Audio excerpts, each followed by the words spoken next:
انبیاء علیہ الصلوۃ والسلام جب اما آمنہ کے پیٹ کے اندر بطور وصیت کیا ہے، آپ کے آنے کے ساتھ آپ سے خوشبوئیں آنے لگ گئی۔ عبد المطلب نے پوچھا میری بہو آپ طرح طرح کی خوشبوئیں لگاتی ہو؟ فرمایا اے میرے ابا، جب سے یہ بچہ میرے پیٹ کے اندر آیا ہے اس طرح مجھے حالات اور واقعات پیش آتے ہیں، اگر میں آپ کے سامنے بیان کروں آپ مجھے دیوانی اور ساحر کہنے لگ جاؤ گے۔ فرمایا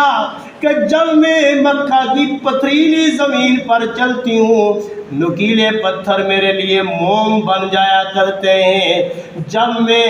اپنے کسی راستے پر چلتی ہوں وہ راستے کے درخت اور راستے کے پتھر مجھے سلامیاں پیش کرتے ہیں، جب میں تیز دھوپ کے اندر چلتی ہوں ایک بدلی میرے اوپر سایہ کرتی ہے، مجھے آسمان کی طرف سے سلامیاں پیش آتی ہیں، مجھے بڑے بڑے بزرگوں کی زیارت ہوتی ہے جو مجھے سلامیاں پیش کرتے ہیں۔ فرمایا جب میں پانی لینے کے لیے جاتی ہوں عورتیں پانی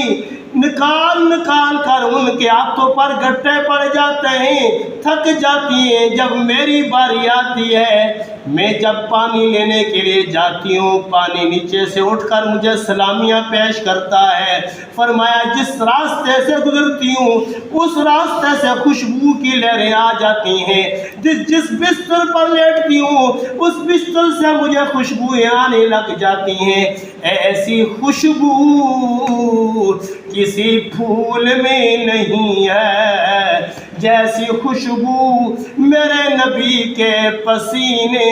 میں ہے، حب احمد ازلی سینے میں ہے۔